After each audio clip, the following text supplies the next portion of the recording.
సరస్వతీదేవి యొక్క కటాక్షం అనేటటువంటిది ప్రధానంగా మనుష్యులకు మాత్రమే అన్వయం. ఇతర ప్రాణులు వీటికి అన్వయం కాదు. ఎందుకని అంటే సరస్వతి అంటే విద్యాధిదేవత, ఆమె భాషాధిదేవత, ఆమె వాణి, వాగ్రూపిణి. అందుకే ఇవేవి కూడా ఇతర ప్రాణులకు సంబంధించినటువంటి విభూతులు కావు. మాట్లాడగలగడం అనేటటువంటిది భగవంతుడు సృష్టిలో కేవలం మనుష్యునకు మాత్రమే ఇచ్చినటువంటి గొప్ప వరం. స్వరపేటిక ఒక్క మనుష్యునకు మాత్రమే ఇవ్వబడింది. అందుకే ఒక్క మనిషి మాట్లాడగలడు తప్ప ఏ ఇతర ప్రాణి కూడా మాట్లాడగలిగినటువంటి అదృష్టాన్ని పొంది ఉండదు. కేవలం మాట చేత తరించగలడు. రెండు, శాస్త్రాన్ని గురువుని ఈ రెండిటిని ఆధారం చేసుకుని శ్రద్ధాభక్తులతో జీవితంలో అనేక విషయాల్ని తెలుసుకుంటూ ఉన్నతిని పొందగలిగినటువంటి అదృష్టం మనిషి ఒక్కడికి ఉంది తప్ప ఏ ఇతర ప్రాణికి కూడా అటువంటి అవకాశాన్ని భగవంతుడు ఇవ్వలేదు. అందుకే వివేక చూడామణి చేస్తూ శంకర భగవత్పాదులు ప్రారంభంలోనే ఒక మాట అంటారు, జంతూణాం నరజన్మ దుర్లభం అంటారు. అందుకే సరస్వతీ కటాక్షము అన్న మాటకు అర్థం కేవలం చదువు ఒక్కటి ఉండడము అని అన్వయం చెయ్యలేదు. సరస్వతీ కటాక్షమును కలిగి ఉండుట అన్న మాటని చాలా విస్తృతమైనటువంటి స్థాయిలో శాస్త్రములు వ్యాఖ్యానం చేశాయి. అసలు చదువుకొనుట, తెలుసుకొనుట అన్న మాటని దేని చేత పర్యాయపదంగా చెప్తారు అంటే విద్య. విద్య అంటే విద్ అన్న ధాతువులోంచి వచ్చింది. విద్ అంటే తెలిసికొనుట. ఏది తెలుసుకొనుట అంటే ఏది తెలుసుకున్న తర్వాత ఇక తెలుసుకోవడానికి వేరొకటి ఉండదు. అది తెలిసే పర్యంతము తెలుసుకున్నవాడెవరో ఆయన విద్యావంతుడు. అంటే ఏది తెలియబడిన తరువాత వేరొకటి తెలియబడవలసిన అవసరం ఉండదు. అంటే అటువంటి వస్తువు ఈ లోకం మొత్తం మీద ఉన్నది పరబ్రహ్మం ఒక్కటే. పరబ్రహ్మము తెలిసిన తరువాత ఇక ఏ ఇతర విషయము తెలియవలసిన అవసరం ఉండదు. అన్నీ దాని యందే ఉంటాయి. అందుకే చదివించిరి నను గురువులు, చదివితి ధర్మార్థముఖ్య శాస్త్రంబులునే చదివినవి కలవు పెక్కులు, చదువులలో మర్మమెల్ల చదివితి తండ్రి అంటాడు ప్రహ్లాదుడు. అన్ని చదువులకు ఆధారమైనటువంటి వాడెవరో, సమస్త విద్యలకు ఆలవాలమైన వాడెవరో వాడు అనుభవంలోకి రావడమే విద్య యొక్క చిట్ట చివరి ప్రయోజనం. విద్య వలన ఏమిటి ప్రథమంగా రావాలి అని అడిగారు. అడిగితే విద్య వలన మొదట వచ్చేటటువంటి లక్షణం ఏది అంటే వినయం. ఎందుకని అంటే విద్య అంటే తెలిసికొనుట. అయితే తెలుసుకోవడం మొదలు పెట్టగానే మొదట ఏది తెలియబడాలి అంటే నాకు తెలియనివి చాలా ఉన్నాయి అని తెలియాలి. అసలు నిజానికి ఎవరు బాగా చదువుకున్నారో వాళ్ళ యందు మొదట కనపడే లక్షణం ఏమిటంటే వినయం. ఎందుకు వినయం వస్తుంది అంటే నాకు తెలియనివి చాలా ఉన్నాయి, నాకే పాటి తెలుసు అని కాకుండా నాకు ఏదో ఒక్కటి తెలుసు, నేను ఇది అయి ఉన్నాను అన్న దానితో మమేకమై నిరంతరము అదే స్మరించేటటువంటి వారికి ఏమవుతుందంటే అహంకారము కలుగుతుంది.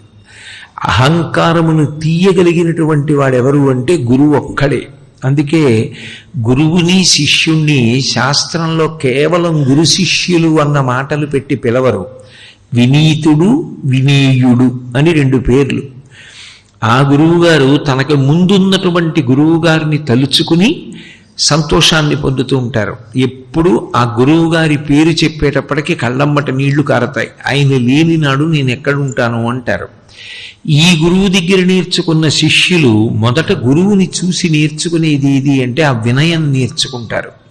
అందుకే సరస్వతీ కటాక్షంగా విద్యాభ్యాసం చేసేటప్పుడు మొట్టమొదట కలిగేది ఏది అంటే వినయము కలుగుతుంది అన్నారు. విద్యా దదాతి వినయం, వినయాద్యాతి పాత్రతాం. వినయము వలన ఏం కలుగుతుంది అంటే పాత్రత కలుగుతుంది. ఒక పాత్ర శుభ్రంగా లేదనుకోండి, ఆ పాత్రలో ఎంత మంచి పదార్థం దగ్గర ఉన్నా పొయ్యరు. నేనేదో పాయసం వండి నైవేద్యం పెట్టి అక్కడ పెట్టుకుని మీరందరికీ ప్రసాదం ఇద్దాం అనుకుంటున్నాను, మీ దగ్గర ఏదైనా పాత్ర ఉంటే పట్టండి అంటే అరిటాకు దొప్ప చేసి పట్టుకొచ్చినా అందులో పాయసం పోస్తారు. కానీ మకిలి పట్టేసి పాత్ర అంతా కూడా ఆకుపచ్చటి వర్ణంలో చాలా మలినంతో ఉన్నటువంటి దాన్ని తీసుకొచ్చి అందులో పాయసం పొయ్యమంటే పొయ్యరు. ఎందుకంటే పాయసం కూడా పాడైపోతుంది అటువంటి పాత్రతో పోస్తే. ఆ పాత్రలో పొయ్యరు. ఏ పాత్రలో పోస్తారు అంటే అది దేనితో చెయ్యబడిందని చూడరు. బంగారంతో చేశారా, వెండితో చేశారా, రాగితో చేశారా, అది అరిటాకు దొప్ప మర్రాకు దొప్ప, ఇవన్నీ అక్కర్లేదు. అది శుభ్రంగా ఉంది. శుభ్రంగా ఉంటే అందులో పాయసం పోస్తారు. వినయాజ్యాతి పాత్రతాం. సరస్వతీదేవి అన్న మాటకు అర్థం ఏమిటంటే ప్రవాహము. అది ప్రవహించాలి. ప్రవహించలేదనుకోండి సరస్వతి వలన ఏ ఉపయోగము ఉండదు. ప్రవహించని విద్య ఏదో ఆ విద్య నిలబడిపోయిన నీటి వంటిది అన్నారు. నీరు ప్రవహించిందనుకోండి అందరికీ ఉపయుక్తం. నీరు ప్రవహించకుండా ఒక చోట నిలబడిపోయిందనుకోండి దుర్వాసన వస్తుంది, అందులోంచి క్రిమికీటకాదులు వస్తాయి. నీరు నిలబడకుండా ప్రవహిస్తే ఉపయోగపడినట్టు విద్య ప్రవహిస్తే ఉపయుక్తమవుతుంది. సరస్వతి అంతర్వాహిని, నీరు పైన ప్రవహిస్తుంది, సరస్వతి లోపల ప్రవహిస్తుంది. అందుకే త్రివేణీ సంగమంలో స్నానానికి వెడితే తెల్లగా ఉన్న నీళ్లు గంగానది, నల్లగా ఉన్న నీళ్లు యమునా నది. మరి సరస్వతీ నది ఏది అన్నారనుకోండి అంతర్వాహిని, లోపల ప్రవహిస్తోందంటారు. సరస్వతీ కటాక్షం పైకి తెలిసేది కాదు. భూపసభాంతరాళవన పుష్కళవాక్చతురత్వము ఆజిబహాపటు శక్తియున్ యశమునందనురక్తియు విద్యయందు వాంఛా పరివృద్ధియున్ ప్రకృతి సిద్ధగుణంబులు సజ్జనాళికిన్ అంటాడు భర్తృహరి. అది అవసరం వచ్చినప్పుడు, మాట్లాడవలసి వచ్చినప్పుడు ఒక్కసారి గంగ పొంగినట్టు పొంగుతుంది. అవసరం లేదు అనుకున్నాను అనుకోండి, అసలు ఈయనకి మాటలు వచ్చా అన్నంత మౌనంగా, అంత వినయంగా, ఏమీ చేతకాని వాడిలా ఉండగలడు. కానీ సరస్వతి ఆయన యందే ప్రవహిస్తూ ఉంటుంది, అంతర్వాహిని అయి ఉంటుంది. అటువంటి అంతర్వాహిని అయినటువంటి సరస్వతీదేవి యొక్క అనుగ్రహము యశస్సుకి కారణం కావాలి. యశస్సు అంటే కీర్తి. కీర్తి ఎవడు పొందాడో వాడు పరదేవతానుగ్రహాన్ని పొందాడు అని గుర్తు. అందుకే మీరు సరస్వతి అష్టోత్తరం చదవండి, లక్ష్మీ అష్టోత్తరం చదవండి, పార్వతీదేవి అష్టోత్తరం చదవండి, అమ్మవారి నామాలన్నింటిలో మీకు ఒక నామం తప్పకుండా కనపడుతుంది, యశస్విని అని. యశస్విని అంటే కీర్తినిచ్చున్నది. కీర్తి ఒక రాత్రికి రాత్రి వచ్చేది కాదు. జీవితం అసిధారావ్రతంగా కత్తి అంచు మీద నడిచినట్టు ధర్మానుష్ఠానం చేసి ఎప్పుడెప్పుడు ఎవరికి ఏ ఉపకారం చెయ్యాలో తెలుసుకుని ఆ ఉపకారం చెయ్యడం అలవాటైన వాడెవరున్నాడో, ఎవడు వినయంతో ప్రవర్తిస్తూ ఉంటాడో అటువంటి వాణ్ణి కీర్తి ఆశ్రయించి ఉంటుంది. ఆ కీర్తివంతుడు ఎవరైతే ఉంటాడో ఆయనకి ఇబ్బందికరమైనటువంటి విషయమే ఉండదు లోకంలో. ఆయన కీర్తి ఆయనని నిరంతరము కాపాడుతూ ఉంటుంది. ఆ కీర్తి అన్న మాటకి పర్యాయ పదం పరదేవతానుగ్రహము అని. అటువంటి కీర్తి దేని వలన లభిస్తుంది అంటే మంచి పనులు చేయడం వలన లభిస్తుంది. కాబట్టి మంచి పనులుగా మారాలి. చదువుకున్న చదువు ఏమవ్వాలి అంటే లోక కళ్యాణానికి పనికి రావాలి. అందుకే వశిష్ఠుడు రాముడికి విద్య నేర్పినప్పుడు ఏది నేర్పినా ఒక మాట చెప్తుండేవాడు, ఇది నీ వ్యక్తిగత ప్రయోజనం కోసం కాదు, నువ్వు నేర్చుకుంటున్న ఏదైనా కూడా నీ యందు గుణముగా మారాలి. అంటే ఎప్పుడు లోకానికి ఏ అవసరం కలుగుతుందో అప్పుడు నువ్వు నేర్చుకున్న దాన్ని ఉపయోగించి కాపాడుతూ ఉండాలి తప్ప నీ ప్రయోజనం కోసం నువ్వు వాడుకోకూడదు.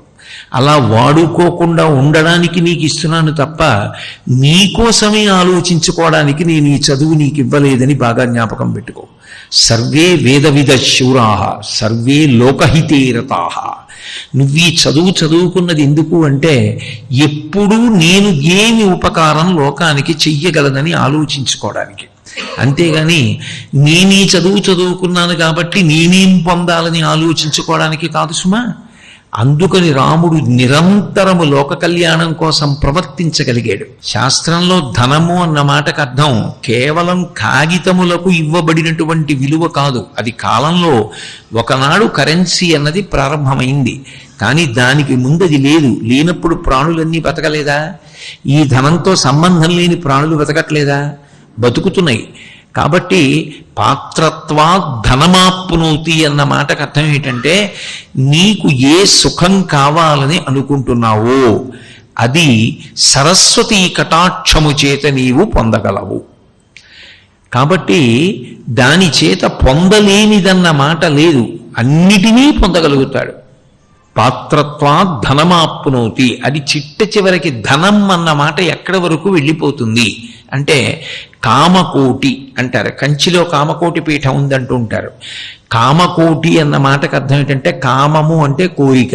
కామము అంటే అన్ని వేళలా స్త్రీ పురుష సంబంధమైన విషయాన్ని ప్రతిపాదన చేస్తున్నారని కాదు. కామము అంటే ఏ కోరికైనా అయి ఉండొచ్చు. కోరికలు మళ్ళీ రెండు రకాలు ఉంటాయి. కోరికలు అవసరములు కోరికలు అయి ఉంటాయి, కోరికలుగా కొన్ని ఉంటాయి. నాకు ఒక మంచి భార్య ఉండాలి అని నేను బ్రహ్మచారిగా ఉన్నప్పుడు కోరుకుంటే అది అవసరం. నాకో కొడుకు పుట్టాలి అవసరం, నాకో కూతురు పుట్టాలి అవసరం, నేను కళ్ళ దగ్గర చెయ్యి చాపకుండా బ్రతకాలి నాకు అవసరం, నేను అనాయాసంగా వెళ్ళిపోవాలి అవసరం, నేను బ్రతికున్ననాళ్ళు 10 మందికి ఉపయోగపడాలి అవసరం, నేను అమెరికా అధ్యక్షుడిని అవ్వాలి కోరిక. నీకు అది అవసరం కాదు, కోరిక.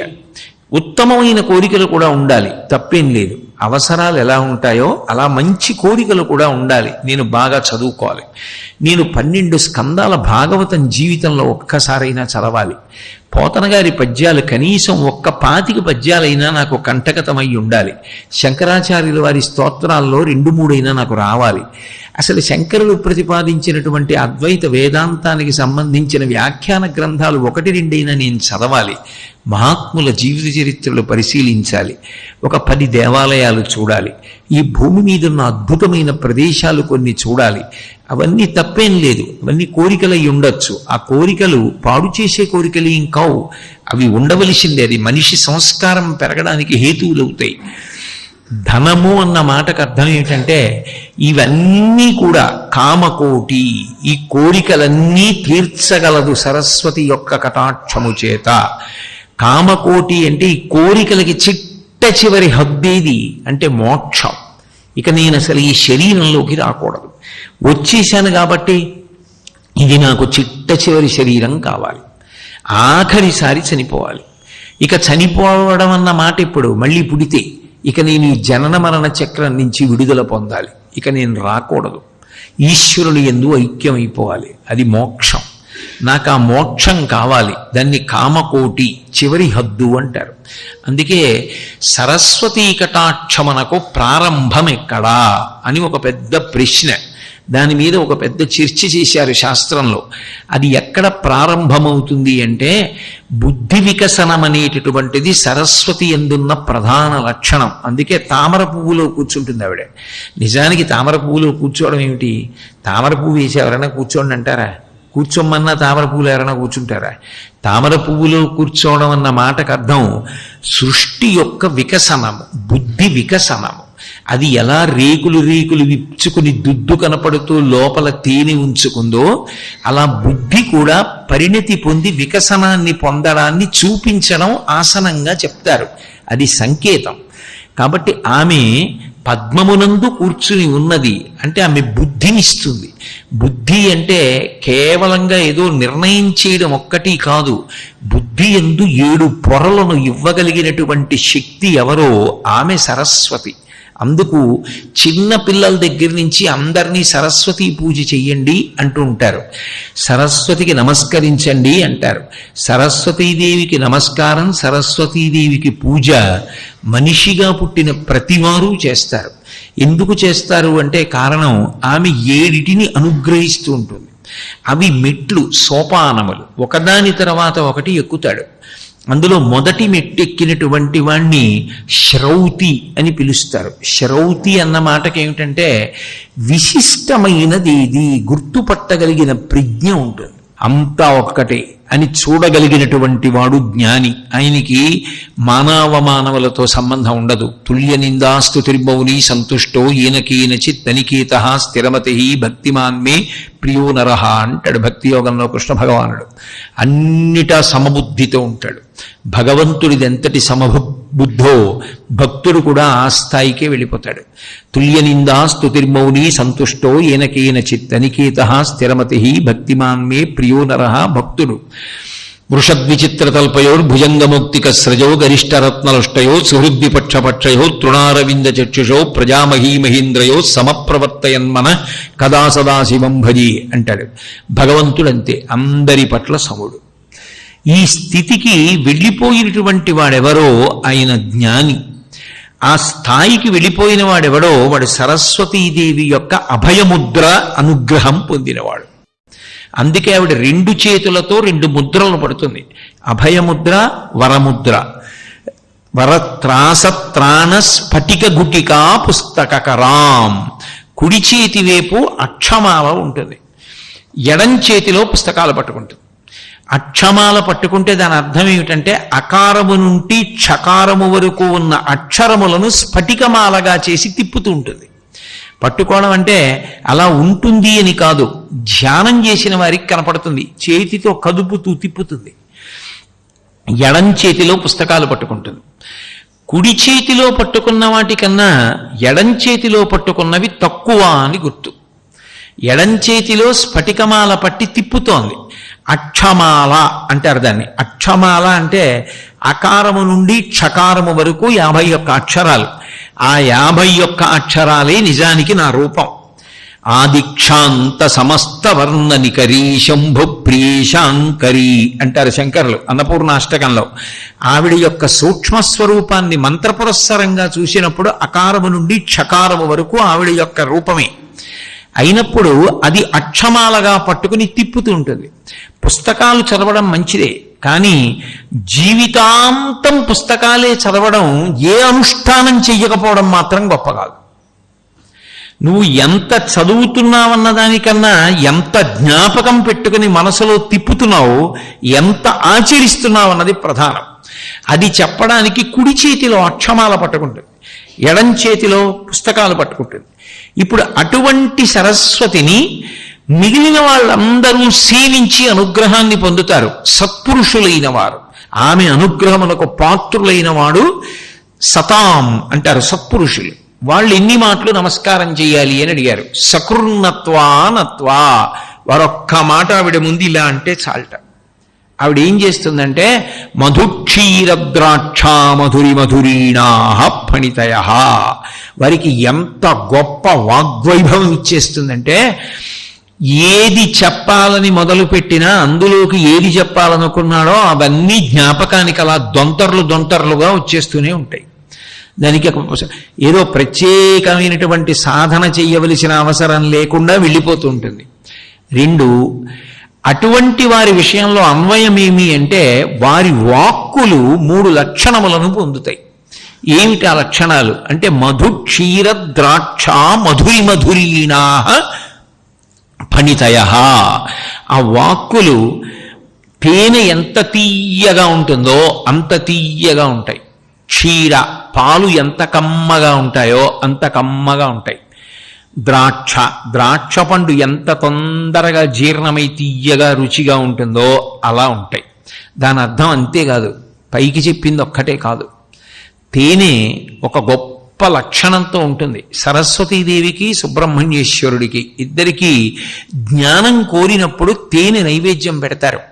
ఎందుకు తేనె అంటే తేనె విషయంలో 3 లక్షణాలు ఉంటాయి. ఇవి అందరూ తెలుసుకోవాలి సుమా, ప్రత్యేకించి పిల్లలు నేర్చుకోవాలి సుమా అని చెప్పడానికి సరస్వతీదేవి పుచ్చుకుంటుంది. ఆహారమునందు 3 లక్షణములు ఉండాలి: మితము, హితము, సుఖము. తేనెకి ఈ 3 లక్షణాలు ఉంటాయి. తేనె కన్నా రుచికరమైనది లోకంలో ఇంకొకటి ఉండదు. తేనె పచనం చేయరు, అంటే అగ్నిహోత్రం మీద వండరు, పువ్వుల్లోంచి తీస్తుంది తేనెటీగ. ఆ తేనె పసిబిడ్డలు 21 రోజులు దాటిపోగానే పిల్లలకి అమ్మమ్మ తేనెలో వేలు ముంచి నోట్లో పెడితే వాడు 2 రోజులు అయ్యేటప్పటికి అమ్మమ్మ తెల్లవారకట్ట వస్తే ఎదురు చూస్తుంటాడు. ఆ తేనె మళ్ళీ పెట్టమని నోరు చప్పరిస్తారు. పసిపిల్లల దగ్గర నుంచి సన్యాసుల వరకు పుచ్చుకుంటారు. వృద్ధులు కూడా తేనె పుచ్చుకుంటారు. తేనె వేడి చేస్తే చలవ చేస్తుంది, చలవ చేస్తే వేడి చేస్తుంది. అంత రుచిగా ఉంది కదా అని తేనె ఎక్కువ పుచ్చుకున్నారనుకోండి మత్తు వస్తుంది. తేనె ఆరోగ్యాన్ని పాడు చేస్తుంది. ఎక్కువ పుచ్చుకోకూడదు. మితము, తక్కువ పుచ్చుకోవాలి. హితము, అది పుచ్చుకుంటే హితం కలుగుతుంది. సుఖము, దానంత తేలిగ్గా పుచ్చుకోగలిగిన ఆహారం లేదు. నువ్వు ఏది పుచ్చుకున్నా తినడం అన్న విషయంలో పిల్లలు నేర్చుకుని తీరవలసిన విషయాన్ని సరస్వతీదేవి చెప్తూ ఉంటుంది. ఎందుకని? చదువు కానీ, అనుష్ఠానం కానీ, సాధన కానీ దేంతో చేయాలి? ఈ శరీరం ఉంటే. పిల్లలు మొదట నేర్చుకోవలసినది ఇది. అంటే సుఖమైన ఆహారము తిను. సుఖము అంటే బాగా సంతోషంగా ఉండాలి తినేటప్పుడు. బాగా నువ్వు సంతోషంగా తినడానికి వీలైనది ఎక్కడి నుంచి వస్తుంది అంటే అమ్మ చేత్తో వండిన పదార్థం కన్నా సుఖమైనది ఈ లోకమునందు ఇంకొకటి ఉండదు. బిడ్డకేది సుఖమో అమ్మకే తెలుసు. హితము, అమ్మ వండిన దానికన్నా హితంగా ఏది ఉండదు. హితము అన్న మాటలో రుచి ప్రధానము కాదు. ఒక వస్తువు సృష్టిలో నిలవ ఉండుట అన్నది కొంతకాలమే పరిమితం. మిగిలిన వాటిని జోడించి నిలవ ఉంచవలసి వచ్చిందనుకోండి, అవి కలిపేటప్పుడు తగిన పాళ్లలో కలిపితే కొంతకాలం ఉంచితేనే అది మీకు పనికి రావాలంతే. సరస్వతీదేవి తేనెలాంటి మాటలు ఇస్తుంది అన్న మాటకు అర్థం ఏమిటి? ఏ మాటలు వినడానికి తీయగా ఉంటాయో, ఏ మాటలు లోపలికి తీసుకుంటే మనలో ఉన్నటువంటి అజ్ఞానము పోయి జ్ఞానము కలిగి జీవితం ఒక మలుపు తిరుగుతుందో, అందులో ఒక్కటి పట్టుకున్న జీవితం మారుతుందో, అలా చెయ్యగలిగినటువంటి శక్తి మాటల యందు ప్రవేశపెడుతుంది.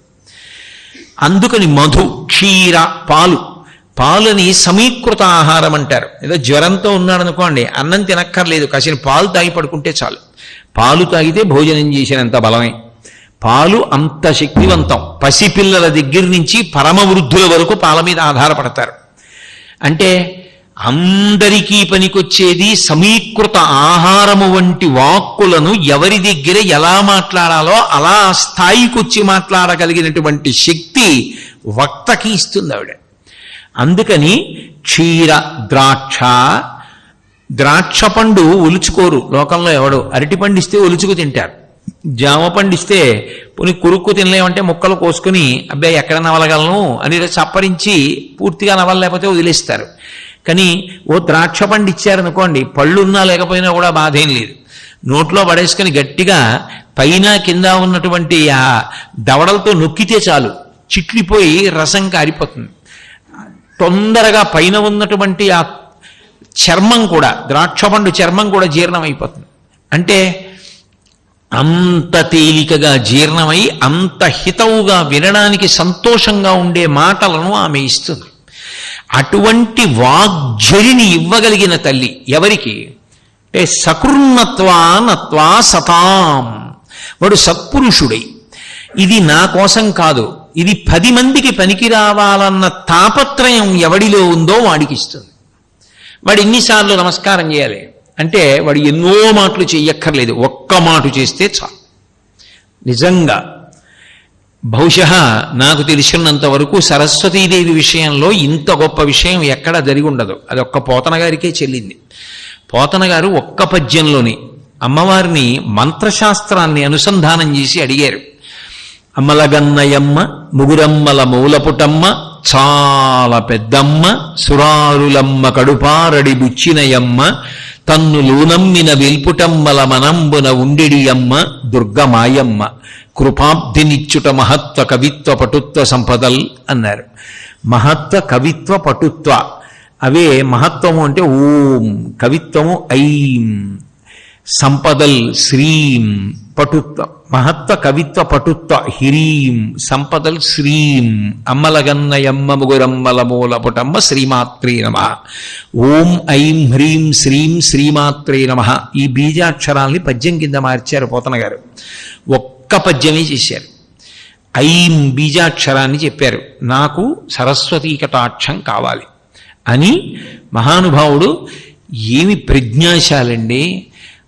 మనకి సరస్వతీదేవిని ఉద్దేశించి మహర్షులు చెప్పినటువంటి మంత్రములు కొన్ని ఉన్నాయి. అందులో 10 మంత్రములు పరమశక్తివంతములు. పరమశక్తివంతములైనటువంటి 10 మంత్రములను ద్రష్టలైన ఋషులు ఇచ్చారు. శాండిల్యుడు అని ఒక మహర్షి ఇచ్చినటువంటి మంత్రం దగ్గర నుంచి అందులో ఉన్నాయి. ఆ శాండిల్యుడికే ఆమె ఒకసారి నదీ స్వరూపంలో హంసగా గోచరించింది కాశ్మీర దేశంలో. ఇప్పటికీ అక్కడ శారదాదేవి దేవాలయం ఉంది అని చెప్తారు. ఇప్పుడు పాక్ ఆక్రమిత కాశ్మీర్లో ఉందని అని. అక్కడ ఆ శారదాదేవి హంస రూపంలో సాక్షాత్కరించింది. ఆ శాండిల్యాదులు 10 మంత్రములు చేశారు. 10 మంత్రముల యందు కూడా ఒకటి మాత్రం సామాన్యంగా ఉంటుంది, మిగిలినవి మారుతాయి. సర్వశుక్లా సరస్వతి, సరస్వతి చల్లగా ఉంటుంది అన్న విషయాన్ని మాత్రం 10 మంత్రములు అలాగే చెప్తాయి. ఈ 10 మంత్రముల యొక్క శక్తిని ఒక తెలుగు పద్యంలోకి తీసుకొచ్చారు పోతన గారు.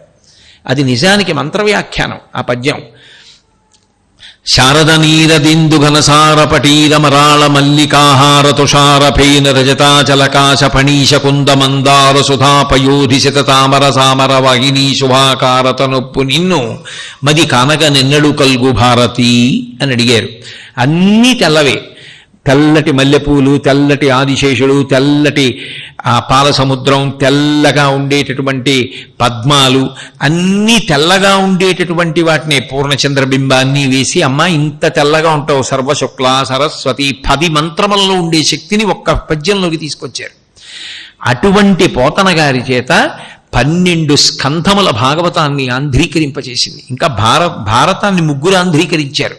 12 స్కంధముల భాగవతాన్ని ఒక్క పోతన గారి ఆంధ్రీకరించారు.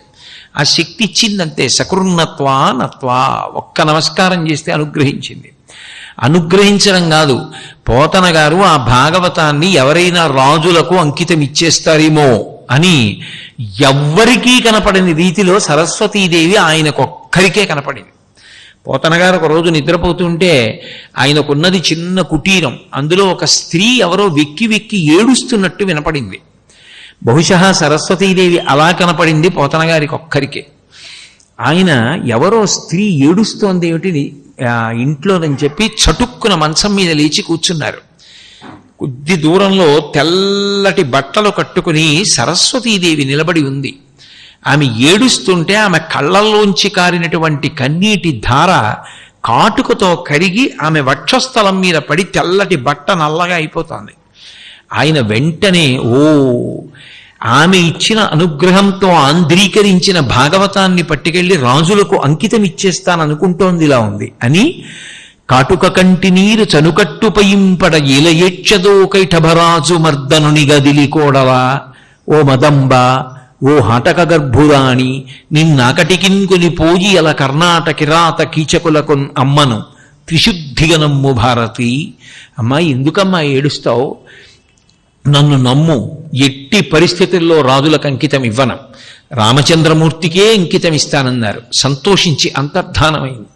ఆ తల్లి ఎందరినో అనుగ్రహించింది. లోకంలో సరస్వతీ కటాక్షం పొందినటువంటి మహాపురుషులు భారతదేశంలో ఎందరో కనపడతారు. ఎంతమందో సరస్వతీదేవి ఉపాసన చేసి ఆమె అనుగ్రహాన్ని పొందిన వాళ్ళు, ఆమె సాక్షాత్కారం పొందిన వాళ్ళు ఒకరు ఇద్దరు కాదు. మీరు చరిత్ర పరిశీలిస్తే, సరస్వతీదేవి యొక్క వైభవాన్ని పరిశీలిస్తే అటువంటి వారు ఎందరెందరో ఎందరెందరో కనపడతారు. అందులో కంచిలో మూకశంకరులు ఒకరు, కామాక్షి ఒకరు, సరస్వతి ఒకటే కాదు, అందరూ ఒక్కటే. ఆయన శుక్రవార మంటపంలో కూర్చుని ఉన్నారు. ఆయన పుట్టుకతో మూగవారు. ఆయన అమ్మవారిని ధ్యానం చేస్తున్నారు. పక్కన ఒక శ్రీ విద్యోపాసకుడు ఉన్నాడు. ఆయన కూడా కామాక్షి పరదేవతా దర్శనం కోసమని పక్కనే కూర్చుని ధ్యానం చేస్తున్నాడు. ఆ శుక్రవార మంటపంలో కామాక్షి నడిచి వెళ్ళిపోతోంది. వాళ్ళిద్దరు ఇలా కూర్చున్నారు. అమ్మవారి ఇలా నడుస్తోంది. ఆగింది. ఆగి వాళ్ళ వంక చూసింది. అమ్మవారి పాద మంజీరముల సవ్వడికి ఇద్దరూ కళ్ళు తెరిచారు. ఆమె ఆ ఉపాసన చేస్తున్నటువంటి శ్రీ విద్యోపాసకుడిని అనుగ్రహిద్దాం అనుకుంది. తాంబూల చర్వణం చేస్తున్న తాంబూలపు పిడచ తీసి ఆయన నోట్లో పెట్టబోయింది. ఛీ స్త్రీ ఎంగిలి అన్నాడు ఆయన. పక్కనున్న మూగవారు మూకశంకర్లు నోరు తెరిచారు. ఆయన నోట్లో తాంబూలపు పిడచపెట్టేది. పెట్టగానే అటు కూర్చునున్నారు, ఆమె ఇటు తిరిగి ఉంది. ఆయన పాదముల వంక చూశారు, ఆపకుండా 100 శ్లోకములు చెప్పారు. పాదారవింద శతకం అయింది. ఒక్కసారి తల పైకెత్తి చూశారు, ఆవిడ చిన్న నవ్వు నవ్వింది. ఆ చిన్న నవ్వు మీద 100 శ్లోకములు చెప్పారు. మందస్మిత శతకం. ఆమె మూకశంకరుల వంక ఇలా చూసింది, కడగంటి చూపు. దాని మీద 100 శ్లోకములు చెప్పారు. కటాక్ష శతకం. ఆమె యొక్క వైభవాన్ని స్తోత్రం చేశారు. స్తుతి శతకం. ఆమె పెద్దరికం మీద 100 శ్లోకాలు చెప్పారు. ఆర్యాశతకం. పంచశతి 500 శ్లోకాలు చెప్పి ఆగిపోయారు. ఆవిడంది, నీకేం కావాలంది. నాకు వాక్కు తీసేసేయి అన్నారు. ఏమెందుకు అంది. నాకు పుట్టుకతో వాక్కు లేదు, నువ్వు వాక్కునిచ్చావు, నిన్ను స్తుతి చేశాను. ఈ వాక్కు ఇలాగే ఉంటే అక్కర్లేని మాటలు మాట్లాడతాను, వద్దు తీసేసేయమన్నారు. తీసేసింది. ఆయన తరువాతి కాలంలో కంచికామకోటి పీఠానికి పీఠాధిపత్యం వహించారు. ఎంతమందిని అనుగ్రహించిందో సరస్వతి, ఎటువంటి వాగ్ఝరి వచ్చిందో వాళ్ళందరికీ. కాబట్టి ఆ తల్లి అటువంటి రూపంతో, తెల్లబట్ట కట్టుకున్న రూపంతో అనుగ్రహిస్తే అంతటి వాగ్వైభవం వస్తుంది, అంతటి మహాకవులు అవుతారు. ఆమె కొంతమందిని ఎర్రబట్టతో అనుగ్రహిస్తుంది, ఎరుపు కాంతితో కనపడుతుంది. అలా కనపడింది అనుకోండి, ఇంకా అది పతాక స్థాయి. ఇంకా స్థాయి కన్నా పై స్థాయి చెప్పడం సాధ్యం కాదు ఎవరికి. సర్వసాధారణంగా ఎరుపు రంగు కాంతి అంటే రజోగుణాన్ని చెప్తారు. కానీ సరస్వతీదేవి విషయంలో ఎరుపు కాంతి రజోగుణ సంపర్కం కాదు, అదొక అద్భుతం. దాని గురించి శంకరాచార్యులు వారు సౌందర్యలహరిలోనే ఓ శ్లోకంలో అంటారు, కవీంద్రాణం చేత కమలవన బాలాతపరుచిం భజంతే ఏ సంతః కతిచిదరుణామేవ భవతీం విరించి ప్రేయస్యాదరుణతర శృంగారలహరీం గభీరాభిర్వాగ్భిర్విదతి సతాం రంజనమమి అంటారు. ఒకే సరస్వతి అన్ని రకాలుగా అనుగ్రహిస్తుంది. ఒక్కొక్కరిని వాగ్దేవిగా, వాణి అంటారు, వాగ్దేవిగా తెల్లబట్టతో అనుగ్రహిస్తే అంత వాగ్వైభవం వస్తుంది. ఎర్రబట్టతో అనుగ్రహిస్తే అంత గొప్ప కవిత్వం వస్తుంది. అది సామాన్య కవిత్వం కాదు, చరమస్థాయి. ఇంకా ఆ స్థాయిని మించి వెళ్ళడం సాధ్యం కాదు. వాళ్ళు జీవన్ముక్తులు అని గుర్తు. వాళ్ళు శరీరంతో ఉన్నారు కానీ లేనివారే, ఎప్పుడూ ఆత్మగా ఉంటారు. అటువంటి వారి చేత అమ్మవారు చెప్పించిన కవిత్వం ఏదుందో అటువంటిది ఆ స్థాయిలో ఉంటుంది. అప్పుడు దాన్ని ఎర్రటి సరస్వతి అనుగ్రహించింది అంటారు. అందుకే రంజనమమి అన్న మాట వేశారు శంకరాచార్యులు వారు. అందుకే ఆ సరస్వతి కటాక్షం సామాన్యమైన విషయం కాదు. కానీ దానికోసం ప్రతి ఒక్కరూ సరస్వతీ పూజ చేయవలసినదే. శంకర భగవత్పాదులు భజగోవిందంలో ఒక అద్భుతమైనటువంటి మాట అంటారు, మాకురు ధనజన యవ్వన గర్వం హరతి నిమీషత్కాల సర్వం మాయామయమిదమఖిలం హిత్వా బ్రహ్మపిదం త్వం ప్రవిశ విదిత్వా అంటారు. ఒంట్లో ఉన్న ఓపికని కానీ, జవసత్వాల్ని కానీ, అందాన్ని కానీ కాలం తినేస్తుంది. ఆ కాలమును ఆపగలిగినటువంటి శక్తి లోకంలో ఎవరికీ ఉండదు. ప్రత్యాయాంతిగతాః పునర్నదివసాః కాలో జగద్భక్షక అంటారు. సూర్యోదయ సూర్యాస్తమయాలలో, చంద్రోదయ చంద్రాస్తమయాలలో ఈశ్వరుడు ఈ జగత్తునంతటినీ తినేస్తున్నాడు. తినేస్తుంటే వికారములు సంభవిస్తాయి. 6 వికారములు ఉంటాయి అని. అందుకే దీనికి జగత్ అని పేరు. లక్ష్మీ కటాక్షం ఉన్నవాడు నాకు లేదు అంటాడు. ఏమండి మీకేమి బ్రహ్మాండమైన ఆస్తి ఉంది అన్నాను అనుకోండి, అబ్బే ఏముందండి ఏదో పెద్దవాళ్ళ గౌరవానికి అలా అంటున్నా అంటాడు. లోకంలో చిత్రం ఏంటంటే లక్ష్మీ కటాక్షం ఉంది అంటే ఒప్పుకోరు, సరస్వతీ కటాక్షం లేదు అంటే ఒప్పుకోరు. మీకేం తెలియదండి అన్నాం అనుకోండి, నాకు తెలియకపోవడం ఏంటి, మీకే తెలియదు అంటాడు. సరస్వతీ కటాక్షం లేదంటే ఒప్పుకోడు, లక్ష్మీ కటాక్షం ఉందంటే ఒప్పుకోడు. అదో విచిత్రం. అందుకే లక్ష్మీ కటాక్షం ఏం చేస్తుంది అంటే ఎంత ఉన్నదో అంత కనురాపునకు కారణమవుతుంది. లోకంలో అందరికీ సర్వసాధారణంగా అటువంటి వారి పట్ల అసూయాద్వేషాలు ఉంటాయి. వాడికి ఏమండి అని కొంచెం కఠినమైన మాటలు కూడా మాట్లాడతారు. పాపం ఆయన ధార్మికంగా సంపాదించిందే అయి ఉండొచ్చు, ఆయనకేమండి తెగ బలిసి ఉన్నాడు అనేస్తారు చటుక్కుని. కానీ సరస్వతీ కటాక్షం ఉన్నవాడు అనుకోండి, దానికి ఒక గొప్పతనం ఉంది. లక్ష్మీ కటాక్షం తెలిసిపోతుంది, ఇంత డబ్బున్నవాడు అని తెలుస్తుంది, కనురాపు ఉంటుంది. సరస్వతీ కటాక్షం ఉందనుకోండి, ఎవ్వరికీ తెలియదు. ఎంత సరస్వతీ కటాక్షం ఉండనివ్వండి, లక్ష్మీ కటాక్షానికి ఏ పరిమితులు ఉంటాయో ఆ పరిమితులు సరస్వతీ కటాక్షానికి లేవు. నచోరహార్యం నచ రాజహార్యం న భ్రాతుభాజ్యం నచ భారకారి వ్యయే కృతే వర్ధత ఏవ నిత్యం విద్యాధనం సర్వధన ప్రధానం. బయట లక్ష్మీ కటాక్షం ఉండి నా దగ్గర చాలా డబ్బు ఉందనుకోండి, అది దొంగలు ఎత్తుకుపోతారు. ఇంత డబ్బు ఉందా ఈయన దగ్గరని ఎప్పుడు కన్నా వేద్దామా అని చూస్తారు, దొంగలు పట్టుకుపోతారు. సరస్వతీ కటాక్షాన్ని ఎవడు ఎత్తుకుపోతాడు? ఆయన ఒక్కడు చెట్టు కింద తల కింద చేయిబెట్టుకు పడుకున్నా ఆయన సరస్వతీ కటాక్షాన్ని ఎత్తుకుపోయేవాడు లోకంలో ఉండడు. నా చౌరహార్యం నచ రాజహార్యం.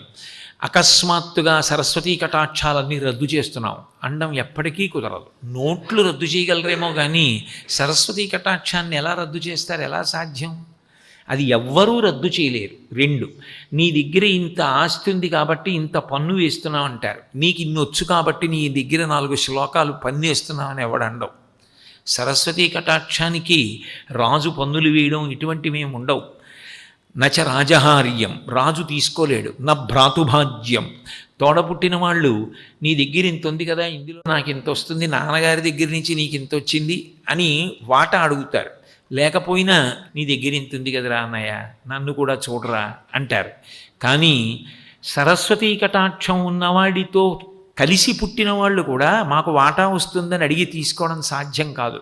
నా భ్రాతుభాజ్యం నచ భారకారి. డబ్బు బాగా ఎక్కువయ్యే కొద్దీ బాబోయ్ ఎంత ఉంది, ఎలా రక్షించుకోవాలో ఎలా రక్షించుకోవాలో ఎలా రక్షించుకోవాలో, ఎవరి పేరు మీద పెట్టాలో, ఎలా దాచాలో, ఎన్ని బెంగలు, ఎంత అల్లరు, నిద్రపడుతుందా ఓ పట్టాన. కానీ సరస్వతీ కటాక్షం ఉందనుకోండి, దాని బరువు ఏం లేదు, మనిషి తేలికైపోతాడు.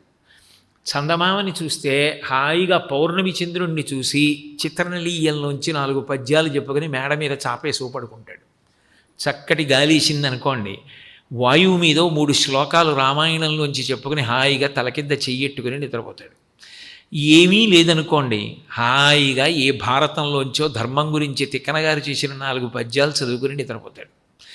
ఆయనకి ఎప్పుడూ మనసులో సంతోషమే. కారణం ఏమిటంటే ఊటబావి, లోపల నుంచి ఏవో మంచి విషయాలు జ్ఞాపకానికి వస్తుంటాయి, అవన్నీ తలుచుకుంటూ ఉంటాడు, చదువుకుంటూ ఉంటాడు, ఆనందపడిపోతూ ఉంటాడు, తనలో తానే తేలిపోతూ ఉంటాడు.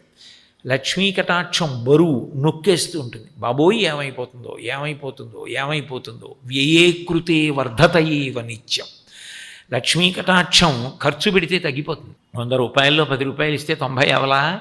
సరస్వతీ కటాక్షం ఎంత చెప్పినా పెరుగుతుంది తప్ప తరిగిపోవడం ఉండదు. అది నిజానికి మనశ్శాంతి హేతు. అందుకే శంకర భగవత్పాదులు సౌందర్యలహరి పూర్తి చేస్తూ సరస్వత్యా లక్ష్మ్యా విధిహరి సపత్నో విహరతే రతే పతివ్రత్యం శిథిలయతి రమ్యేన వపుషా చిరంజీవన్నీవ క్షపిత పశుపాశవ్యతికర పరానందాభిక్యం రసయతి రసం తద్భజనవాన్ అంటారు. సరస్వత్యా లక్ష్మ్యా విధిహరి సపత్నో విహరతే. మనిషికి ఉండవలసిన మొట్టమొదటి విషయంలో సరస్వతీ కటాక్షాన్ని చెప్పారు. ఎందుకని అంటే సరస్వతీ కటాక్షం లేని లక్ష్మీ కటాక్షం భయహేతువు, పతనహేతువు. సరస్వతీ కటాక్షం లేకుండా లక్ష్మీ కటాక్షం ఉందనుకోండి, ఎంత భయం ఉంటుందో. ఎందుకని అంటే వేలిముద్ర వేస్తాడు, కానీ వ్రాసిన వాడు ఏం రాశాడు? మనకి చెప్పిందే వ్రాశాడా? నిజమేనా? ఉన్న ఆస్తి ఉందా? అది నిజంగా మనం చెప్పిన చోట ఉంచాడా? ఆయనకి కొడుకు పుట్టాడు అనుకోండి, ఆయన వ్యాపారంలో పెట్టాడు, ఒరేయ్ చదువు లేక చాలా బెంగ పెట్టుకున్నానురా, వ్యాపారం చేశాను కానీ నీకు తెలియదు, నిద్ర పట్టేది కాదు, అన్నం సహించేది కాదు, నువ్వు బాగా చదువుకో అని ముందు కొడుకుని చదివిస్తాడు. సరస్వతీ కటాక్షంతో కూడుకున్న లక్ష్మీ కటాక్షం ధైర్యం. తను చూసుకోగలడు విషయాలని, తను పెట్టిన సంతకం ఎందుకు పెట్టాడో తెలుసు. 2, సరస్వతీ కటాక్షం లేదనుకోండి, దేనికి దానం చేయాలో తెలియదు. అపాత్ర దానం చేస్తే అది ఆత్మని పాడు చేస్తుంది. పాత్రత నెరిగి దానం చెయ్యాలి. పాత్రత నెరగడానికి సరస్వతీ కటాక్షం ఉండాలి. కాబట్టి విద్యా భోగకరి యశస్సుఖకరి విద్యా గురూణాం గురు విద్యా బంధుజనో విదేశగమని విద్యా పరంలోచనం విద్యా రాజసు పూజ్యతే నహి ధనం విద్యావిహీన పశు. డబ్బు సంపాదించు వద్దని ఎవరు అనలేదు, ధార్మికంగా సంపాదించు. కానీ మనిషివై పుట్టినందుకు అన్నిటికన్నా సంపాదించి తీరవలసింది ఏదైనా ఉంటే విద్య. ఆ విద్య సరస్వతి కటాక్షంతో రావాలి. నువ్వు ఏ విద్య నేర్చుకున్నావన్నది కాదు, ఏ విద్య అయినా పరమేశ్వరుణ్ణి చేరడానికి కారణం కావచ్చు. ఆవిడని విద్య కావాలని అడిగినప్పుడు ఆవిడ ఆ రూపంతో ఇచ్చేస్తుంది. కామాక్షి అలా ఇస్తుంది. అందుకే విమలపటి కమలకుటి పుస్తక రుద్రాక్షస్తహస్తపుటి కామాక్షి పక్ష్మలాక్షి కలిత విపంచి విభాసి వైరించి. మూకశంకర్లు చేసిన శ్లోకం అది మూకపంచశతిలో. గొప్ప సరస్వతీ ప్రార్థన. కామాక్షి పరదేవత సరస్వతీ స్వరూపంతో అనుగ్రహించింది. అందుకే సంగీతం నేర్చుకునే వాళ్ళకి తప్పకుండా మొదట్లో ఒక కీర్తన నేర్పుతారు, ఒక గీతం నేర్పుతారు. మీరందరూ వినుంటారు. వరవీణా మృదుపాణి వనరుహలోచను రాణి సురుచిరబంబర వేణి సురనుత కళ్యాణి నిరుపమ శుభ గుణలోల నిరతదయాప్రదశీల వరదాప్రియ రంగనాయకి వాంఛిత ఫలదాయని సరసిరుహాసన జనని జయ జయ జయ జయ జయ. 5 మాటలు జయ. అది ఎవరిని ఉద్దేశించి చెప్పారు? అది ఎవరిని? లక్ష్మినా, సరస్వతినా, పార్వతినా? గురువు మొట్టమొదట ఈ గీతం నేర్పి అర్థం చెప్పమంటారు. వరవీణ మృదుపాణి అంటే వీణ పట్టుకుంది అంటే సరస్వతి అంటాం. కానీ ఆ కీర్తన లక్ష్మీదేవి మీద. వీణ అంటే మెరుపు అని ఒక అర్థం. వరవీణ అంటే గొప్ప మెరుపు. లోకంలో అంతఃపురాలు, చీనాంబరాలు, పెద్ద పెద్ద ఆభరణాలు, ఐశ్వర్యం, ఇవన్నీ మెరుపులు ఆకర్షిస్తాయి. లక్ష్మి ఎక్కడుంటుందో అక్కడ మెరుపు. అంతేకాదు లక్ష్మీదేవి వీణ పట్టుకుంటుంది. అయితే సరస్వతీదేవిలా అడ్డంగా పట్టుకోరు, దక్షిణామూర్తిలా నిలువుగా పెట్టి వాయిస్తుంది. అదొక గొప్ప ప్రక్రియ. ఉన్నారు ఇప్పటికీ పండితులు, అలా వాయించే వాళ్ళు ఉన్నారు. మా కాకినాడ వచ్చి వాయిస్తుంటారు శారదా నవరాత్రుల్లో, నిలబెట్టి వాయిస్తారు వీణని.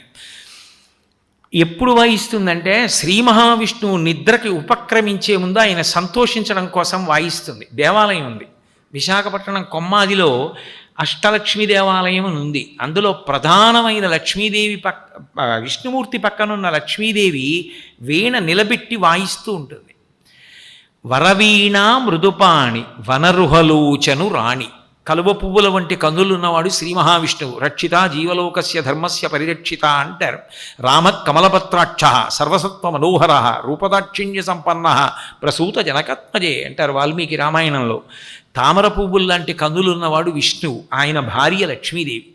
కాబట్టి వరవీణ మృదుపాణి వనరుహలోచను రాణి సురుచిరబంబర వేణి అంటే నల్లటి జుత్తు, నల్ల కలువల తండంలా సువాసనతో ఉంటుంది జుత్తు. మీకు పొద్దున నేను దేవాలయంలో అమ్మవారి జుత్తు గురించి చెప్తున్నప్పుడు, కబరీబంధం గురించి చెప్తున్నప్పుడు అధునూతుధ్వాంతం నస్తులిత దళితేందీవరవనం ఘనస్నిగ్ధశ్లక్షణం చికురు నికురంబం తవసివే యదీయం సౌరభ్యం సహజముపలబ్ధం సుమనసో వసంతస్మిన్ మన్యే వలమధన వాటీ విటపినాం అంటారు శంకర్లు సౌందర్యలహరిలో. నల్ల కలువల తండం ఎలా ఉంటుందో, తుమ్మెదల బారు ఎలా ఉంటుందో అలా సువాసనతో ఉంటుంది ఆవిడ జుత్తు. అందుకని సురుచిరబంబర వేణి సురనుత కళ్యాణి. దేవతలు కూడా కీర్తిస్తారు లక్ష్మీదేవిని, సురనుత కళ్యాణి. అంతేకాదు నిరుపమ శుభ గుణలోల, ఆమె ఎందు గొప్ప శుభప్రదమైనటువంటి గుణములు ఉంటాయి. దయ, భక్తులను అనుగ్రహించడం, ఇవన్నీ ఉంటాయి. అందుకే నిరుపమ శుభ గుణలోల నిరత దయాప్రదశీల. అపారమైన దయ కలిగిన తల్లి ఉండడం ఒకెత్తు, దయ ఉండడం ఒకెత్తు. దయ లేకపోతే ఉన్నా ఎందుకు ఇస్తారు? అందుకని నిరత దయాప్రదశీల. వరదాప్రియ. వరదాప్రియ అంటే కంచిలో ఉన్న వరదరాజస్వామి వారికి అత్యంత ప్రియమైన తల్లి. అందుకని పేరుందేవి అన్న పేరుతో ఉంటుంది, బయటికి రాదు పేరుందేవి, గుళ్ళోనే ఉంటుంది. వరదాప్రియ రంగనాయకి. రంగనాయకి అంటే రంగనాథుడు, రంగనాథుని యొక్క ఇల్లాలు కాబట్టి వరదాప్రియ రంగనాయకి. సరసిరుహాసన జనని.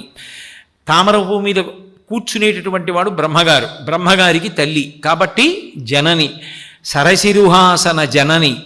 జయ జయ జయ జయ జయ జయ శబ్దం చేత లక్ష్మీదేవి ప్రతిపాదింపబడుతుంది. ఇప్పుడు అసలు చదువిమ్మని మొదట ఎవరిని ప్రార్థించారు? లక్ష్మీదేవిని ప్రార్థించారు అని అన్నానా? అంతేకాదు, అదే గీతం సరస్వతీదేవిది కూడా అంటాను. ఎందుకని? వరవీణ మృదుపాణి, సరస్వతీదేవి కూడా వీణ పట్టుకుంటుంది. వరవీణ మృదుపాణి వనరుహలోచను రాణి. బ్రహ్మగారికి కూడా తామర పువ్వులు లాంటి కళ్ళే ఉంటాయి. అందుకని తామర పువ్వులు లాంటి కళ్ళున్న బ్రహ్మగారి ఇల్లాలు. వనరుహలోచను రాణి సురుచిరబంబర వేణి. సరస్వతీదేవి యొక్క కబరీ బంధం కూడా అంతే, నల్ల జుత్తుతో ఉంటుంది. సురుచిరబంబర వేణి సురనుత కళ్యాణి, దేవతలు కీర్తిస్తారు ఆవిడ్ని కూడా. సురనుత కళ్యాణి నిరుపమ శుభ గుణలోల, అద్భుతమైనటువంటి గుణములు సరస్వతీదేవి. మీరు విన్నారు కదా ఆవిడ గుణముల గురించి. నిరుపమ శుభ గుణలోల, నిరత దయాప్రదశీల. లేకపోతే కాళిదాసాదుల్ని ఎలా అనుగ్రహించింది? గొప్ప దయ కలిగిన తల్లి. వరదాప్రియ. ఇందాకేమన్నాను? లక్ష్మీదేవి అంటే వరదరాజస్వామి ఇల్లాలన్నాను. వర అంటే వరములను, ద అంటే ఇవ్వడంలో ప్రియ, చాలా ఇష్టమైన తల్లి. అప్పుడు సరస్వతీదేవి వరాలు ఇవ్వడంలో చాలా ఇష్టమైనది. ఏమిటి తప్పు? వర ద ప్రియ. ఆవిడ దగ్గరికి వెళ్ళి ప్రార్థన చేస్తే సకృన్నత్వానత్వా కథమివ సతాం సన్నిధదతే మధుక్షీరద్రాక్షా మధురి మధురీణా పణితయ. మంచి మనసుతో ఒక్కసారి వంగి నమస్కరిస్తే చాలా అనుగ్రహించేస్తుంది. నిన్న చెప్పానుగా, పోతన గారు ఒక్కసారి నమస్కరించారు. శారదనీరదిందుగనసార పటీరమరాళ మల్లికాహార తుషారఫీన రజతాచలకాశ ఫణీశ కుంద మందార సుధాపయూధి సితతామర సామర వాహిని శుభాకారత నొప్పు నిన్ను మది కానగనెన్నడు కల్గు భారతి అన్నారు. అనుగ్రహించలా. కాబట్టి వరదాప్రియ, రంగనాయకి. రంగనాథుడి ఇల్లాలు లక్ష్మీదేవి అన్నాను. రంగనాయకి. సరస్వతీ కటాక్షం ఉన్నవాడే రంగస్థలం మీదకి ఎక్కుతాడు. ఓ నాట్యం వచ్చు, సరస్వతీ కటాక్షం. ఓ గానం వచ్చు, సరస్వతీ కటాక్షం. ఓ వాద్యం వచ్చు, సరస్వతీ కటాక్షం. ఓ మాట చెప్పడం వచ్చు, సరస్వతీ కటాక్షం. ఎవరికి సరస్వతీ కటాక్షం ఉన్నదో వాడు రంగస్థలం మీదకి ఎక్కి గౌరవం పొందుతుంటాడు. రంగనాయకి. రంగస్థలం మీద ఉండగలిగిన శక్తిని ఇచ్చేటటువంటి తల్లి రంగనాయకి. అటువంటి తల్లి సరసిరుహాసన జనని. ఇందాకైతే ఏమన్నాను? బ్రహ్మగారి తల్లిగారు కాబట్టి లక్ష్మీదేవి అన్నాను. సరసిరుహాసన, తామర పువ్వు మీద కూర్చుంటుంది. జనని, మనందరికీ తల్లి. విడదీయండి. సరసిరుహాసన, మా అందరికీ తల్లివైన నువ్వు తామర పువ్వు మీద కూర్చున్నావు. ఇప్పుడు ఎవరైంది? సరస్వతీదేవి అయింది. ఇదే గీతాన్ని మళ్ళీ నేను ఇంకొకలా తిప్పాను అనుకోండి, పార్వతీదేవి అవుతుంది.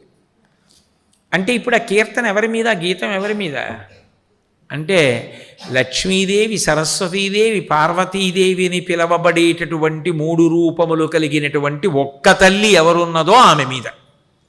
ఆమె ఒక్కతే. ఆమె మూడు రూపాలు పొందుతూ ఉంటుంది. అందుకే మీరు ఏ రూపం దగ్గరికి వెళ్ళి అడగండి, అనుగ్రహిస్తుంది. సరస్వతి లక్ష్మీ కటాక్షం ఇవ్వకపోవడం ఉండదు. లక్ష్మి సరస్వతీ కటాక్షం ఇవ్వకపోవడం ఉండదు. పార్వతీదేవి ఇవ్వకపోవడం ఉండదు. అందుకే శ్రీ సూక్తంలో లక్ష్మీదేవి గురించి చెప్పి చిట్ట చివరి ఒక మాట చెప్తారు. సిద్ధలక్ష్మీర్ మోక్షలక్ష్మీర్ జయలక్ష్మీ సరస్వతి శ్రీర్లక్ష్మీర్ వరలక్ష్మీశ్చ ప్రసన్నా మమ సర్వదా. అప్పుడు లక్ష్మీదేవి యొక్క 6 స్వరూపాలలో వేదం సరస్వతీదేవిని కూడా చెప్పింది. అంటే దాని అర్థం ఏమిటి? సిద్ధిని కల్పించే పార్వతి కానీ, ఐశ్వర్యమిచ్చే లక్ష్మి కానీ, చదువులనిచ్చే సరస్వతి కానీ 3 ఉండవు. ఉన్నదొక్కటే. కాబట్టి ఆ ఒక్క రూపాన్ని నువ్వు భక్తితో పట్టుకోగలిగితే నీకేది కావాలో అది అప్పుడది ఇచ్చేస్తుంది. ఒక్క ఓవర్ హెడ్ వాటర్ ట్యాంక్లో నీళ్లు ఉన్నాయనుకోండి, బాత్రూంలోకి వెళ్ళి స్నానం చేయొచ్చు, భోజనం చేసి చేతులు కడుక్కోవచ్చు, వీధిలో కాళ్ళు కడుక్కోవచ్చు, వంటింట్లో అంట్లు తోముకోవచ్చు. అన్ని చోట్లకి నీళ్ళు వస్తాయి. ఎప్పుడు? ఓవర్ హెడ్ వాటర్ ట్యాంక్లో నీళ్లు ఉంటే. అసలు పైన ఉన్న తొట్లో నీళ్లు లేవనుకోండి, ప్రతి గొట్టంలో నీళ్లు వేసుకుంటారా? ఏమి పోసుకోరు, పైన నీళ్లు వస్తారు. అమ్మవారి మీద భక్తి ఉందనుకోండి, మీకు సరస్వతీ కటాక్షం కావలసి వచ్చేటప్పుడు వేదిక మీద ఉన్నప్పుడు సరస్వతీ కటాక్షం ఇస్తుంది. మీకు ఆర్థికమైన అవసరం వస్తోంది అంటే మీ అవసరం కన్నా ముందే మీకోసం పట్టుకు నిలబడేవాడిని తీసుకొచ్చి నించోబెడుతుంది. కాబట్టి నీకు ఎప్పుడు ఏది అవసరమో అది నీకు ఆవిడిచ్చేస్తుంది. అంతేగాని ఏదో రేషన్ కార్డు కావాలంటే ఓ చోటికి, జనాభా లెక్కల కోసం ఓ చోటికి పరిగెత్తినట్టు పరిగెత్తారు. ఒక్క తల్లి దగ్గరే నువ్వు నిలబడి నమస్కరిస్తే ఆవిడ నీకేది కావాలో అది ఇచ్చేస్తుంది. డిస్ట్రిక్ట్ కలెక్టర్ అండ్ మెజిస్ట్రేట్ అంటాం, ఆయనే కలెక్టర్ గారు, ఆయనే మెజిస్ట్రేట్. రాష్ట్రపతి, సుప్రీంకోర్టు ఉరిశిక్ష వేసిన వ్యక్తికి ఉరిశిక్ష రద్దు చేస్తారు. మనం పెట్టుకున్న వ్యవస్థలోనే ఒకే అధికారికి 2 పదవులు ఉన్నాయి. పరమేశ్వరుడు పెట్టిన వ్యవస్థలో ఒకే తల్లి 3 నిర్వహిస్తే మీకేమిటి అభ్యంతరం? అందుకే ఎవ్వడు సృజించు ప్రాణుల ఎవ్వడు రక్షించు త్రుంచు ఎవ్వడు అనంతుండెవ్వడు విభుడెవ్వడు వాడి విధమున మనుచు వినుచు హేలారతుడై అంటారు భాగవతంలో. ఆ ఒక్కడే ఇన్ని చేస్తూ ఉంటాడు తప్ప ఊరికే అటు ఇటు పరిగెత్తమని కాదు. కానీ మనిషిగా పుట్టిన ప్రతి వ్యక్తి మాత్రం సరస్వతీదేవి యొక్క ఆరాధన చేసి తీరుతారు. వంట పాత్రలు పెట్టుకుని ఒక ఇల్లాలు పూజ చేస్తుంది. ఆమె బాగా వండకపోతే ఆ ఇంటి యజమాని ఎలా బతుకుతాడు? ఆయన ఆరోగ్యం ఎలా నిలబడుతుంది? ఆమె సరస్వతి బాగా వండి పెట్టడం. ఒక పురోహితుడి సరస్వతి పంచాంగం చూడడం, ఒక పౌరాణికుడికి సరస్వతి రామాయణం, భారతం, భాగవతం, శివానందలహరి, సౌందర్యలహరి. ఒక రైతుకి సరస్వతి నాగలి, అతను దున్నగలడం. నేను ప్రవచనం చేశాను, పొలం దున్నమంటే నేను దున్నగలన నాగలి పట్టుకుని? అతను దున్నుతాడు, అంత అందంగా దున్నుతాడు. ఒక కుమ్మరి అంత బాగా కుండలు చేస్తాడు. ఒక వ్యక్తి అంత అందంగా చెప్పులు కుడతాడు. అన్ని వస్తువులు తీసుకొచ్చి అక్కడ పెడతాం. కంప్యూటర్ దగ్గర నుంచి ఆఖరికి రక్తపోటు చూసేటటువంటి డాక్టర్ యొక్క రక్త పరీక్ష పరికరాన్ని, ఆయన గుండె చప్పుడు వినేటటువంటి పరికరాన్ని తెచ్చి ఒక డాక్టర్ వచ్చి పూజ చేస్తారు. అన్ని వృత్తుల వాళ్ళు ఉంటారు. సరస్వతి సమాజంలో అందరినీ అలా అనుగ్రహిస్తే గోడ కట్టినట్టు సమాజం నిలబడుతుంది. ఒక్క ఇటకలు ఉంటే గోడ కట్టగలవా? ఒక్క ఇసుకుంటే కడతావా? ఇటకలు, ఇసుక, సున్నం, నీళ్లు అన్నీ కలిస్తే గోడ. అందరూ కలిస్తే సమాజం. ఒకరు తక్కువ లేదు, ఒకరు ఎక్కువ లేదు. అందరం కలిసి బ్రతుకుదాం. అందరిలో సరస్వతీ విభూతి ఉంది. అందరినీ కూర్చోపెట్టి అన్ని పరికరాలు పెట్టి, ఇప్పుడు మేము కొత్తగా ఒకటి కలిపాం, ఒక ల్యాప్టాప్ పెట్టి ఒక సాఫ్ట్వేర్ ఇంజనీర్ కూడా వచ్చి పూజ చేస్తాడు. ఎవరు లేకపోతే మా అబ్బాయి చేస్తాడు. కాబట్టి ఇన్ని వృత్తుల వాళ్ళు చేస్తారు పూజ రోజున. ఇంతమందితో కలిపి సరస్వతీ పూజ చేస్తాం. అది సరస్వతీ పూజ. అలా చేయమని చెప్పే శాస్త్రాలు. అంటే ఏమిటి? ప్రతి వారిలో సరస్వతి ఉంది. ఎవరినీ తక్కువ అనకు, ఎవరిని ఎక్కువ అనకు. అందరిలో ఉన్న విభూతిని చూడు. అందరం కలిసి చేయి పట్టుకుని బ్రతికిన నాడు సమాజం. ఒకరు ఎక్కువ, ఒకరు తక్కువ కాదు. ఒకరి యందు సరస్వతీ కటాక్షం ఎక్కువ ఉంది. అది వారు పూర్వజన్మలలో చేసిన పుణ్య విశేషం. వారిని చూసి అసూయ పడకు. నాకు కూడా తల్లి కటాక్షం కలిగి నేను కూడా అలా ఎదగాలనుకో, అంతే తప్ప అసూయ పొందినంత మాత్రాన సరస్వతీ కటాక్షం వస్తుందా? రాదు. అది చెప్పేది సరస్వతీ పూజ. అంత గొప్ప విశేషాలు. కాబట్టి మనందరికీ కూడా శారదాపరదేవత యొక్క పరిపూర్ణమైనటువంటి కటాక్షం అన్ని వేళల యందు, అన్ని దేశముల యందు ఉండాలని సర్వదా సర్వదేశేషు పాతుత్వాం భువనేశ్వరి మహామాయా జగద్ధాత్రి సచ్చిదానంద రూపిణి అని ప్రార్థన చేస్తూ మీ అందరికీ హృదయపూర్వకమైన ధన్యవాదాలు చెప్తూ సెలవు తీసుకుంటున్నాను.